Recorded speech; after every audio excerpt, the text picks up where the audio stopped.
There was a time, long ago, in the ancient era known as 2006, when kale was just a bitter leaf people ignored at salad bars. Then, slowly but persistently, it ascended from garnish to green god. Now, we are living in the era of green shaking, a kale-fueled wellness movement so intense, so flavor-obliterating, that no dish is safe. If it's edible, someone out there has tried to kale it. Smoothies? That's the gateway. Soups, sure. But also pancakes, muffins, guacamole, ice cream, pesto, and this is not a joke, spaghetti sauce. It's no longer a vegetable. It's a belief system. Green shakers don't just eat kale. They evangelize it. They speak of its powers in hushed, reverent tones, as if it personally saved their life and also got them a raise. According to them, kale cures everything: fatigue, bloating, heartbreak, Mercury retrograde, that weird bump on your shoulder you haven't seen a doctor about. Some claim it detoxifies the liver. Others insist it makes your aura greener and your chakras snap into perfect alignment. One person swore it reversed aging, although it's unclear whether that was due to kale or simply living in denial. The core ritual of green shaking is the morning smoothie. These are not delicious. These are not joyful. These are grim, moss-colored punishment potions that taste like someone blended a garden hose with a bad attitude. Banana and peanut butter? No. That's dessert. These blends include raw kale, spirulina, wheatgrass, and sometimes a rogue jalapeno for metabolic stimulation.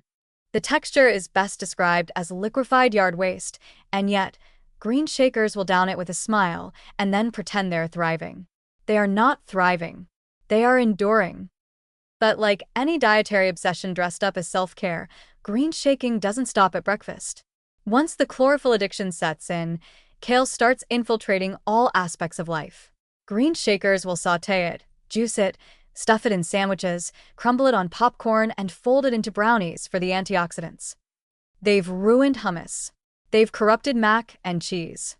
There are reports of kale-infused vodka and green martinis so bitter they could collapse a marriage. They sneak it into dinner parties like a culinary Trojan horse. "Oh, you liked that dip?" they say sweetly. "It was mostly kale and lemon juice. You've been cleansed." The psychology here is simple. In a chaotic world, kale offers the illusion of control. Life may be spiraling, but as long as you're squeezing leafy greens into every meal, you can pretend your intestines are a sacred temple and your immune system has been blessed by druids. Green shaking isn't about nutrition. It's about identity, purity, and let's be honest, a little bit of superiority. You don't just eat kale. You are kale. Stoic, resilient, slightly bitter, but morally superior. But here's the part no one talks about. Too much kale is not great. It's high in oxalates, which can contribute to kidney stones. It contains compounds that, in absurd quantities, might affect thyroid function.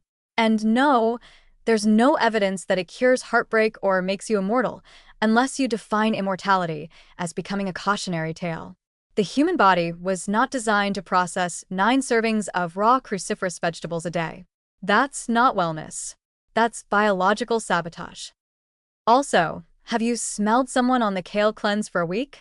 It's not clean. It's not light. It's vegetal.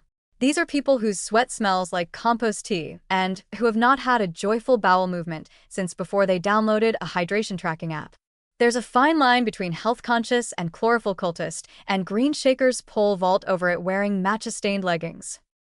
So the next time your friend offers you a green muffin that doesn't even taste like kale, remember, it does. It always does. Kale tastes like kale, and pretending otherwise is a form of gaslighting. There's no shame in enjoying vegetables.